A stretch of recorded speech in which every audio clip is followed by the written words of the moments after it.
நேயர்கள் அனைவருக்கும் வணக்கம். வெண்முரசு கிராதம் அத்தியாயம் 69.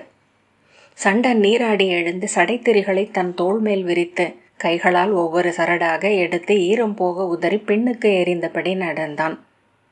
அவனுடைய மறுவுரி ஆடையை துவைத்து அழுத்தி பிழிந்து கைகளில் எடுத்தபடி ஜெய்மினி பின்னால் சென்றான்.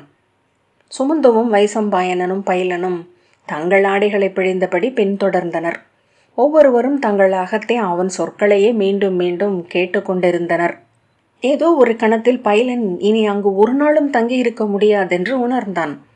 அவ்வுணர்வு எழுந்ததுமே உள்ளம் பொங்கி எழுந்தது. அங்கிருந்து கிளம்ப வேண்டுமென உடல் தவித்தது.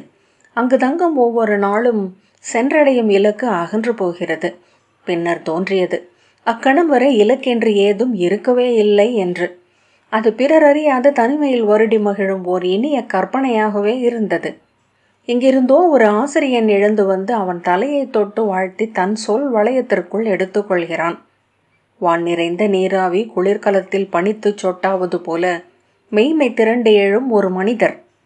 ஆனால் அது அவன் வாசித்து அறிந்த நூல்களில் இருந்தும் கேட்டறிந்த கதைகளில் இருந்தும் உருவான உள ஓவியம் மட்டுமே. அவன் விழைவதென்ன என்று அவனுக்கு தெரிந்திருக்கவில்லை. இல்லத்திலிருந்து எழுந்து கதைகளுக்குள் சென்று விட வேண்டும் எனும் விழைவு. காலந்தோறும் அப்படி கிளம்பிக் கொண்டே இருக்கிறார்கள். அனைத்தையும் கலைத்து கடந்து செல்லும் ஓர் ஆசிரியன் என்றால் அவனுக்கு அனைத்து இலக்கணங்களும் தெரிந்திருக்க வேண்டும். இம்மண்ணை நோக்கி ஒன்றை சொல்லும் தகுதி உடையவனுக்கு பெரும் கனவுகள் இருக்க வேண்டும். கனவில் உலாவும் ஒருவன் வாழ்ந்து அறிந்திருக்க வேண்டும் அனைத்தையும். ஒன்றில்லாது பிரிதொன்றில்லை. 4 முனைகளிலும் முழுமை கொண்ட ஒருவன் இருக்க முடியுமா என்ன? கவிஞனும் அறிஞனும் பித்தனும் பெரும் சூழ்ச்சியாளனுமான ஒருவன். எங்கோ அப்படி ஒருவன் இருந்தாக வேண்டும். ஏனெனில் அது சொல்லப்பட்டு விட்டது, நினைவுக்கு எட்டிவிட்டது. சென்றடையும் தொலைவென்ன என்பதே வினா.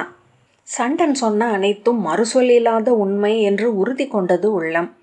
அழைத்துச் செல்பவன் அறியா சிறுவனே. ஏனெனில் உக்ரன் ஒவ்வொரு கணத்திலும் முழு விசையுடன் இருந்தான். எய்யப்பட்டு இலக்கு நோக்கி செல்லும் அம்பிற்கு மட்டுமே அவ்விரைவு இயல்பு. அவன் வழி பிழைக்க வாய்ப்பே இல்லை. அவர்கள் குடில்களுக்கு சென்றபோது தெற்கு மூலையில் இருந்த சூதர் குடிலில் இருந்து சுதையின் உரத்த குரல் கேட்டது. அடித்து கொன்று விடுவேன், கொன்றே விடுவேன். பொய் சொல்லவில்லை, கொன்று விடுவேன். நில். மூங்கில் படல் கதவை திறந்து உக்ரன் வெளியே ஓடி வந்தான். வந்த விரைவில் வெளியே கால் பிழைக்க முழங்கால் ஊன்றி மண்ணில் விழுந்து புரண்டெழுந்து மீண்டும் ஓடி வந்தான். ஜெய்மினி ஓடி சென்று அவன் 2 கைகளையும் பற்றி கொண்டான். ஓடாதே, நில் நில், மூடா என அன்னையின் குரல் கேட்டது. குடிலுக்குள்ளிருந்து இடையில் கை வைத்து வெளியே வந்த சுதை, பிடியுங்கள், அவனை பிடித்து நிறுத்துங்கள், இதோ வருகிறேன் என்றாள். பைலன் என்ன ஆயிற்று என்று கேட்டான். உணவு ஊட்டிவிட வேண்டும் என்றான். வாய் திறந்தால் நூலும் நெறியுமாக பேசி தள்ளுகிறானே. ஓரிடத்தில் அமர்ந்து சற்று உணவை அள்ளி உண்டால் என்ன கேடு இவனுக்கு? பருப்பும் நெய்யும் விட்டு அன்னத்தை பிசைந்து இலைமேல் வைத்துவிட்டு பால் எடுக்க அப்பால் சென்றேன். தரையிலிருந்து மண்ணை அள்ளி அன்னத்தில் கலந்து வைத்துவிட்டு அமர்ந்திருக்கிறான். அறிவுடையோன் செய்யும் செயலாயுது? அன்னத்தில் மண் கலந்தால் தெய்வங்கள் எப்படி பொறுக்கும்? ஜெய்மினி குனிந்து, என்ன இது சோதரே, தாங்கள் இதை செய்யலாகுமா? தாங்கள் அறியாததா என்றான். அந்த அன்னம் எறும்புகளுக்குரியது. அவை என்னை வாழ்த்துவதை நான் முன்னரே கேட்டுவிட்டேன் என்றான் உக்ரன். முதல் கணம் அவன் உண்மையாகவே ஏதோ சொல்கிறான் என்று ஜெய்மினி எண்ணினான். கண்களில் வந்து சென்ற சிரிப்பின் சிறு மிளிரை கண்டதும் தானும் சிரித்தான். 2 புயங்களிலும் அவனை பற்றி தூக்கி தன் தோள் மேல் அமர்த்தி கொண்டு முழங்காலில் மண் இருந்ததை கைகளால் தட்டியபடி, காலையில் நீராடுவதோ தெய்வங்களுக்கு பூசெய்கையோ உங்களுக்கு வழக்கமில்லையா இளம் சூதரே? நான் புலரிக்கு முன்னரே எழுந்து வெளியே சென்று காகங்களை பார்த்தேன் என்றான் உக்ரன். குருவிகளும் கூட இங்கு நிறைய இருக்கின்றன. காகங்களிடம் பேசினீரா என்றான் ஜெய்மினி. இந்த ஊரே காகங்களுக்கு புகழ் பெற்றது என்று சண்டன் சொன்னான். ஆம், காகங்கள் அதை அறிந்திருக்கின்றன. பல காகங்கள் அடர்காட்டிலிருந்து இங்கு வருகின்றன. இங்குள்ள பெண்டேர் முதல் நாள் இரவே காகங்களுக்கு உணவை அள்ளி வீசிவிட்டு படுக்கிறார்கள். காலையில் காகங்களின் குரல் கேட்டே நான் எழுந்தேன் என்றான் உக்ரன் கையை தூக்கி. காகங்கள் இந்த ஊரை அன்னவயல் என அழைக்கின்றன என்றான். அவன் நகையாடுகிறானா என பைலன் நோக்கினான். ஆனால் அவன் முகம் விசையுடன் இருந்தது. அவர்கள் இங்கே இந்த மனிதர்களை வரவழைத்திருக்கிறார்கள். இவர்களுக்கு அவர்கள் ஆணையிடுகிறார்கள் என்றான் உக்ரன். வருகிறேன் என்று சொல்லி சண்டன் முன்னே சென்றான். அவனை இறக்கிவிடுங்கள். அவன் ஏதாவது உண்ண வேண்டுமல்லவா? இந்த வயிற்றை வைத்துக்கொண்டு அவனை நான் எப்படி துரத்தி பிடிப்பது என்றாள் சுதை.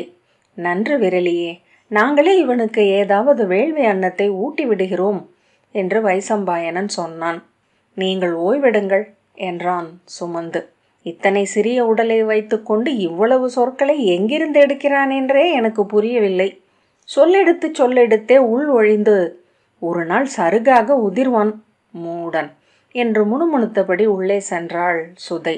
தாங்கள் உண்பதற்கென்ன சோதரே என்று ஜெய்மினி கேட்டான். உண்ணும் போது என் உள்ளோடும் சொற்பெருக்கும் முறிவடைகிறது. 5 கவளம் உணவென்றால் 5 முறை இடைவெளி வருகிறது. அவனை தோளில் வைத்து ஆட்டியபடி, கங்கையை கோடரியால் பிளக்க முடியுமா என்ன என்றான் ஜெய்மினி சிரித்தபடி. முடியாது, ஆனால் அலை கிளப்ப முடியும் என்றான் உக்ரன். எதற்கும் மறுமொழி சொல்கிறான் என்றான் சுமந்து. ஆம், வாயிலேயே 4 அடி போட்டால் ஒழுங்குக்கு வருவான். அதை அவன் தந்தை செய்வதில்லை என்று குடிலுக்குள் சுதை சொன்னாள். அவர்கள் அந்தணர்களுக்குரிய குடில்களுக்குள் சென்றனர். ஜெய்மினி உக்ரனை இறக்கிவிட்டுவிட்டு, இது சூத ஆசிரியரின் மரவுரி, நான் கொடியில் காய போட்டு விட்டு வருகிறேன் என்று வெளியே சென்றான். இடுப்பில் கை வைத்து குடிலில் நின்ற உக்ரன், அழகிய குடில், அந்தணர்களுக்கு மட்டும் சிறந்த குடில்களை அளித்திருக்கிறார்கள் என்றான். ஆம், அவர்கள் வேள்வி செய்து வேதம் புறப்பவர் அல்லவா என்றான் பைலன். நன்று, வேதமும் அவர்களை நன்கு புறக்கிறது என்றபடி உக்ரன் சுற்றும் முற்றும் பார்த்தான். அங்கிருந்த அரணிக்கட்டை அவன் நோக்கை கவர ஓடிச் சென்று அதை எடுத்து, அரணிக்கட்டை, இதை நான் உரசி அனல் எழுப்பப் போகிறேன் என்றான். அதை உரசுவதற்கு தோளில் ஆற்றல் தேவை என்றான் வைசம்பாயனன் தன் மரவுரியை உதறி நீண்ட கழியில் மாட்டி மேலே இருந்த மூங்கிலில் காய போட்டபடி. சிறிய தோள்களுக்கு சிறிய அனல் வரும் என்றான் உக்ரன். வைசம்பாயனன், அனல் அந்த மரக்கட்டையின் ஆழத்தில் அமர்ந்திருக்கிறது. அதுவரைக்கும் உங்கள் விசை சென்றால் ஒழிய அது வெளியே வர விரும்பாது என்றான். விழிகள் சுருக்கி ஏறிட்டு, ஏன் என்றான் உக்ரன். ஏனெனில் தன்னை எரித்தபடியேதான் அந்த அனல் வெளிவர முடியும் என்றான் வைசம்பாயனன். சிறுவனின் கண்கள் மாறுபட்டன. ஆம், பெரிதொரு அனல் வந்து அவ்வனலை எழுப்ப வேண்டியிருக்கிறது என்றான். அவன் சொல்வதென்ன என்று புரியாமல் அனைவரும் திரும்பி பார்த்தனர். அவன் அரணிக்கட்டையை ஒன்றோடொன்று தட்டி பார்த்தான். பைலன், இளம் சூதரே, தாங்கள் ஏதேனும் ஆசிரியரை தேடி போவதை பற்றி எண்ணி இருக்கிறீர்களா என்றான். ஆசிரியரா என்று அவன் விழி தூக்கி பார்த்தான். எனக்கா என்றான். தங்களுக்கு சொல் முழுமையையும் வேதமைமையையும் கற்பிக்கும் ஒருவர். குனிந்த அரணிக்கட்டையை நோக்கி, எனக்குத்தான் எந்தை கற்பித்து கொண்டிருக்கிறாரே என்றான் உக்ரன். தாங்கள் கற்றதற்கு அப்பால் உள்ளவற்றை கற்பிப்பவர் என்றான் சுமந்து. அவன் அதை தட்டியபடி மூக்கை உறிஞ்சினான். ஆம், அப்படி ஒருவர் இருக்கலாம். ஆனால் நான் இதுவரை அவரை பற்றி எண்ணியதில்லை என்ற பின், நான் சூதன் அல்லவா, எனக்கு சூதர்கள் பாடல்களை கற்பிப்பார்கள். ஆனால் அவர்கள் கற்பிக்க தொடங்கும் போதே அந்த பாடல் எனக்கு முன்னரே முழுமையாக தெரியும் என்பதை ஒவ்வொரு முறையும் உணர்கிறேன் என்றான். பாடலுக்கு அப்பால் செல்லும் ஒரு உள்ளம் கொண்டவர் நீங்கள், மெய்மை அறிந்த நான் கொண்டவர். நேற்று இவ்வூரே அதை உணர்ந்து நிற்கிறது என்றான் சுமந்து. அவன் சொல்வதென்ன என்று புரியாதவன் போல உக்ரன் விழி தூக்கி பார்த்தான். பின்னர், அரணிக்கட்டையில் காத்திருக்கும் அனலின் பெயர் என்ன என்றான். உள்ளே வந்த ஜெய்மினி, சோதரே, எங்களிடம் இன்று சண்டர் ஒன்று சொன்னார். இவர்கள் கேட்பது அதை பற்றியே என்றான். என்ன என்று வினவுவது போல அவர்களை நோக்கினான் உக்ரன். வைசம்பாயனன், நாங்கள் நால்வரும் எங்கள் இயல்புக்கு இசைந்த மெய்யாசிரியர் ஒருவரை தேடி இல்லம் விட்டிறங்கி வந்தோம். அந்நால்வரும் ஒருவராகவே எங்களை அணுகக்கூடும் என்றார் சண்டர். அவ்வொருவரை தேடிச் செல்லும் தகைமை கொண்டவர் தாங்களே என்றான். எங்கள் நால்வரையும் நீங்களே வழிகாட்டி அழைத்துச் செல்ல வேண்டும் என்றார் சண்டன் என்றான் பைலன். நானா என்ற பின் அவன் அரணிக்கட்டையை மேலே தூக்கி, இதை நான் பெரியவனான பிறகு கடைந்து நிறைய தீயை எடுப்பேன். இந்த காடுகள் அனைத்தையுமே எரியூட்டுவேன் என்றான். அவன் உள்ளம் முழுமையாக அதில் திரும்பவே அதை தரையில் வைத்து பிள்ளைக்கட்டையால் தாய்க்கட்டையின் குழைக்குள் செருகி கைகளால் உருட்டத் தொடங்கினான். ஜெய்மினி அருகே வந்து அவன் முகத்தை பற்றி மேலே தூக்கி, சோதரே, ஆசிரியர் என்று எவரையாவது தாங்கள் தேடிச் செல்கிறீர்களா? தங்கள் உள்ளத்தில் ஏதேனும் முகம் எழுகிறதா? கனவிலேனும் வழி தென்படுகிறதா? இன்று உங்களை நம்பியே நாங்களும் திசை தேர வேண்டியவர்களாயிருக்கிறோம் என்றான். நான் ஆசிரியர் என்று எவரையும் உணரவில்லையே என்றான் உக்ரன். ஆனால் இந்த அரணிக்கட்டையில் அனல் எடுக்க எனக்கு யாரோ கற்பிக்கப் போகிறார்கள் என்று இப்போது தோன்றுகிறது என்றவன் எழுந்து நின்று, நான் சென்ற குல தலைவரிடம் கேட்கிறேன், ஒருவேளை அவர் எனக்கு இதை கற்பிக்கக்கூடும் என்றான். சற்று எரிச்சலுடன் அரணிக்கட்டையை வாங்கி அப்பால் வைத்துவிட்டு ஜெய்மினி சொன்னான், இளம் சோதரே, தங்கள் உள்ளம் தாங்கள் எண்ணுவதை விட பல 100 மடங்கு ஆழம் கொண்டது. பாதாள கங்கை பெருகி மேலெழும் சிறு துளை போன்றவர் தாங்கள். சொல்க, உங்கள் உள்ளத்தில் ஒரு பெயரேனும் எழுகிறதா? உக்ரன் அவனை உதறி, அது என்னுடைய அரணிக்கட்டை, இனி அதை நான் தான் வைத்திருப்பேன் கடுமையாக சொல்லுங்கள் என்றான் ஜெய்மினி. அது என்னுடையது, என்னுடையது என்று அவன் கூச்சலிட்டான். அவனை விடுங்கள் ஜெய்மினியரே என்றான் பைலன். ஒரு கணம் முதிரா குழவியாகவும் மறுகணம் மெய்யுணர்ந்த ஆசிரியனாகவும் மாறி ஏதோ ஒன்று இச்சிற்றுடலில் இருந்து நம்முடன் விளையாடுகிறது. அதை ஒருபோதும் நம்மால் முழுக்க புரிந்து கொள்ள முடியாது. உக்ரன், என்னுடைய அரணிக்கட்டை, என்னுடைய அரணிக்கட்டை, என்னுடைய அரணிக்கட்டை என்று கால்களை மாறி மாறி உதைத்தபடி வெறியுடன் வீறிட்டான். அவன் கழுத்தில் நரம்புகள் புடைத்தன. என்ன குரல்! காதுக்குள் கொண்டு வந்து கொம்பை ஊதியது போல் இருக்கிறது. அவனை வெளியே விடுங்கள் என்றான் வைசம்பாயனன். ஜெய்மினி பிடியை விட்டதும் பாய்ந்து சென்று அரணிக்கட்டையை எடுத்து அதன் பிள்ளை குழவியையும் அப்பாலிருந்து தேடி எடுத்து அவற்றை 2 கைகளிலும் வைத்தபடி உதடுகளை பிதுக்கி பகையுடன் கூர்ந்து பார்த்து, போடா! பின்னர் பாய்ந்து வந்து ஜெய்மினியை அடிக்கத் தொடங்கினான். வேடிக்கையாக சிரித்தபடி அதை தடுத்த ஜெய்மினி சிறுவன் மேலும் மேலும் வெறி கொண்டு பற்களை கிட்டித்தபடி அடிப்பதை அறிந்து எப்படி தடுப்பது என்று தெரியாமல் பின்னடைந்தான். அவன் முழங்கையிலும் மணிக்கட்டிலும் பட்ட அடி நன்றாகவே வலித்தது. பைலன் வந்து உக்ரனை பிடித்து இழுத்து அப்பால் தள்ளினான். நிலத்தில் விழுந்து அவன் மூச்சிறைக்க எழுந்து பற்கள் தெரிய சிறு நெஞ்சு உலைய கண்களில் நீர் நிறைந்திருக்க, கொல்வேன், கொல்வேன், உங்கள் அனைவரையும் கொல்வேன் என்று கூச்சலிட்டான். சரி என்றான் பைலன். நான் அரணிக்கட்டையை கொளுத்த கற்றுக்கொள்ளும் போது உங்கள் மர உரியைத்தான் முதலில் கொளுத்துவேன். கைகளை உதறி கொண்டிருந்த ஜெய்மினி அறியாமல் புன்னகைத்து, அதுவரைக்கும் நன்று என்றான். நீங்கள் 4 அறிவிலிகள் என்றான் உக்ரன். நான் உங்கள் தலை மயிரை கொளுத்துவேன். சரி, அதற்கென்ன என்றான் ஜெய்மினி. மேற்கொண்டு என்ன சொல்வது என்று தெரியாமல் தலையை சற்று சாய்த்தபடி, நான் மேலும் பெரியவனாகும் போது உங்கள் 4 கொளுத்துவேன். ஜெய்மினி, நன்று, அவ்வாறே ஆகுக என்று சிரிக்க பைலன் சேர்ந்து கொண்டான். உக்ரன், இதை நான் கொண்டு சென்று குல தலைவரிடம் கொடுக்கிறேன். அவர் எனக்கு பால் தருவார். அதை குடித்ததும் எனக்கு தோளில் ஆற்றல் வரும். அதன் பிறகு நான் இதை கடைந்து அனலை எடுப்பேன். உங்களுக்கு தரமாட்டேன் என்ற பின் அதை மார்போடு அணைத்தபடி வெளியே சென்றான். சுமந்து அவனிடம் எந்த நேர்வினாவும் எழுப்புவதில் பொருளில்லை என்றான். அவர்கள் திரும்பி பார்த்தனர். இதற்குள் நீங்கள் இதை உணராதது விந்தையே. கதை சொல்லும் போது மட்டுமே அவன் மெய்யறிவர் போல் இருக்கிறான். பிற தருணங்களிலெல்லாம் சின்னஞ்சிறுவனாகவே தோன்றுகிறான் என்றான். உண்மை என்றான் வைசம்பாயனன். அவனை அழைத்து ஒரு கதை சொல்லும்படி கேளுங்கள். சொல்ல முடியாது. எதுவுமே நினைவுக்கு வராது. ஒரு வினா எழுப்புங்கள். விடை அவனுக்கு தெரிந்திருக்காது. அவனே தானாகவே சொல்லத் தொடங்கினால் விண்முனிவர் வந்து நாவில் அமர்கிறார்கள். சூத மூதாதையர் வந்து விரல்களை எடுத்துக்கொள்கிறார்கள் என்றான் சுமந்து. ஆம் என்றான் பைலன். அவனை பேச வைக்கலாம். இத்தருணத்தில் அவன் நாவில் தானாக எழும் கதை எதுவோ அதை கொண்டு நாம் புரிந்து கொள்ள வேண்டும் என்று சுமந்து சொன்னான். அவனை எப்படி சொல்ல வைப்பது என்றான் வைசம்பாயனன். அவன் தன்னியல்பாக கதை சொல்ல வைக்க நம்மால் முடியும் என்று சுமந்து சொன்னான். அவனை மீட்டி சொல் பெருக வைப்பது ஒரு முதற் சொல்லே. பைலன்: ஆம், நேற்று அவன் கதை சொன்னதை பார்த்தபோது நானும் அதையே எண்ணினேன் என்றான். ஜெய்மினி: அவன் உள்ளத்தில் ஒரு சொல் சென்று விழுகிறது. தேனுண்ட எடையால் நிலத்துதிர்ந்த தேனீ போல ரீங்கரித்தபடி தன்னைத்தானே அது சுற்றி வருகிறது. எங்கோ ஒரு புள்ளியில் தன் கொடுக்கை எடுத்து அது கொட்டுகிறது.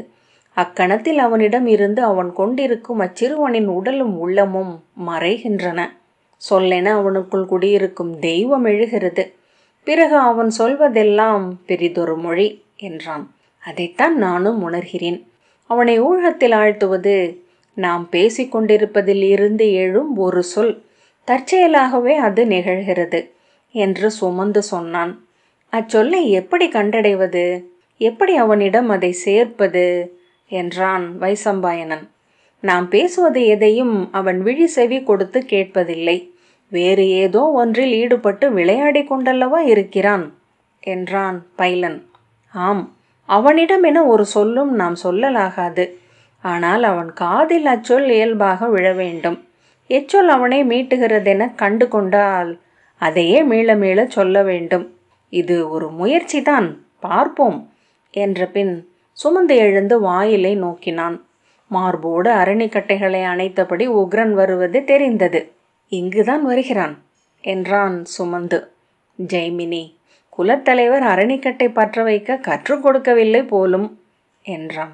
முகம் தளர்ந்திருக்க குடில் வாயிலுக்குள் வந்த உக்ரன்: நான் இந்த சிற்றூரை தீ சொல்லிட்டு எரிக்கப் போகிறேன். ஜெய்மினி சிரித்தபடி ஏன் என்றான். அவன் சினத்துடன் புருவம் நெறிப்பட, நான் மிகச் சிறியவன் என்று அவர் சொல்கிறார். அவர் கிழவர். நீர் நாளைக்கே செத்து போய்விடும் என்று அவரிடம் சொன்னேன். நான் தீ சொல்லிட்ட போது கூட அவரும் அவரது துணைவியும் 3 மகள்களும் சிரித்தனர். ஜெய்மினி சிரித்து விட்டான். அதை கண்டு உக்ரனும் முகம் மலர்ந்து, அவர்களில் ஒருத்தி எனக்கு பால் கொண்டு வந்து தந்தாள். அவள் அழகி. அவளுக்கு 7 மைந்தர் பிறப்பார்கள் என்றான். பைலன்: நீங்கள் அதை அருந்தினீர்களா என்றான். ஆம், அது சூடான பாலாகையால் அதை அருந்தினேன். அதன் பிறகு அவர்கள் என் எதிரிகள் என்றாலும் நான் அரணிக்கட்டையை கடைந்த பின் அவர்களுக்கு தீ சொல்லிடப் போவதில்லை என்றேன். ஏனென்றால் அவர்கள் குலத்தில் 9 வீரர்கள் பிறப்பார்கள். அப்படியென்றால் எங்களை எரிக்க வந்தீர்களா என்றான் ஜெய்மினி. உக்ரன் மிக இயல்பாக அரணிக்கட்டையை கீழே வைத்து அரை நழுவிய மர உரியை ஏற்றி அணிந்தபடி, உங்களை காலமும் எரிக்க முடியாது. நீங்கள் 4வரும் அழியா சொல் கொண்டவர்கள். ஒற்றை சொல்லின் 4 முகங்கள் நீங்கள் என்றான். மீண்டும் அரணிக்கட்டையை கையில் எடுத்துக்கொண்டு மூக்கை உறிஞ்சியபடி, நான் உள்ளே வந்தால் இந்த அரணிக்கட்டையை நீங்கள் பிடுங்கிக் கொள்வீர்கள் என்றான். ஜெய்மினி: ஆம், சில சமயம் என்றான் உரத்த குரலில். பிடுங்கிக் கொண்டால் நான் தீ சொல்லிடுவேன் என்று கூவினான். பைலன்: அந்த அரணிக்கட்டை தங்களுடையது சோதரே, அதை தாங்களே வைத்து கொள்ளலாம் என்றான். அப்படியென்றால் இதை கொண்டு போய் என் முழவின் பக்கம் வைத்துவிட்டு வருகிறேன். அது என் முழவு, அதை எவரும் எடுக்கக்கூடாது என்று அன்னையிடமும் தந்தையிடமும் 3 முறை சொன்னேன் என்றான். தந்தை உங்கள் ஆசிரியரா?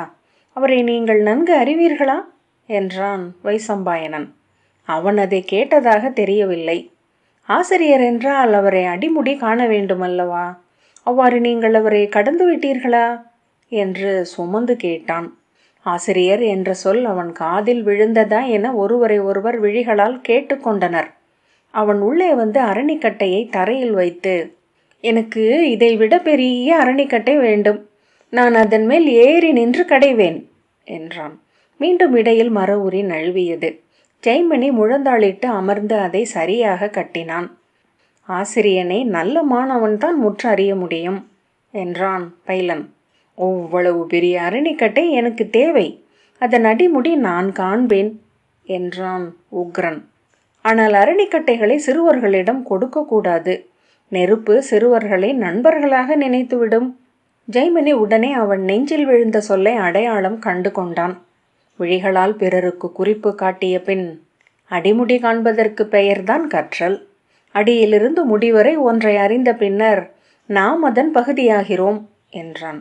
ஆசிரியனை அடிமுடி காண்பது மாணவருக்கு இயலுமா என்றான் பைலன்.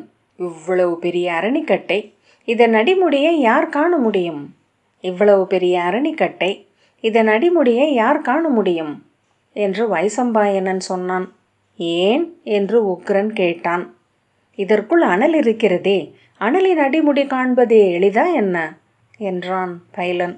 உக்ரனின் விழிகள் மாறுவதை நால்வரும் நோக்கினர். கண்கள் விரிந்து இதழ் ஒரு சொல்லை திரும்ப திரும்ப சொல்லலாயிற்று. விழி கூர்ந்தபோது அடிமுடி என்னும் சொல் அவன் நாவில் திகழ்வதை காண முடிந்தது. பைலனை நோக்கிவிட்டு, ஆசிரியனை அடிமுடி காணுதல்தான் கல்வி என்றான் வைசம்பாயனன். ஆனால் எவரேனும் மெய்யாசிரியனை அடிமுடி காண முடியுமா என்றான் பைலன். காண முடியும், நாமும் அடிமுடி அறியா பேரொருவராகி அருகே நின்றால் என்றான் சுமந்து. அனற் பெருந்தூண் என்று உக்ரன் சொன்னான். கைகளை தூக்கி விழிகள் தெரித்து நிற்க, அனலின் அடிமுடி இன்மை என்றான். அனற் பெருந்தூண், இருபுறமும் விசும்பு சூடி நின்றிருந்தது அது என்றான். அவனுக்கு பின்னால் எவரோ வந்து நிற்பது போல தோன்றி ஜெய்மினிக்கு மெய் சிலிர்த்தது. அனல் நெடுந்தோற்றம், மகாருத்ரம் என்றான் உக்ரன். கிராதம் 69வது அத்தியாயம் இத்துடன் நிறைவு பெற்றது. நன்றி.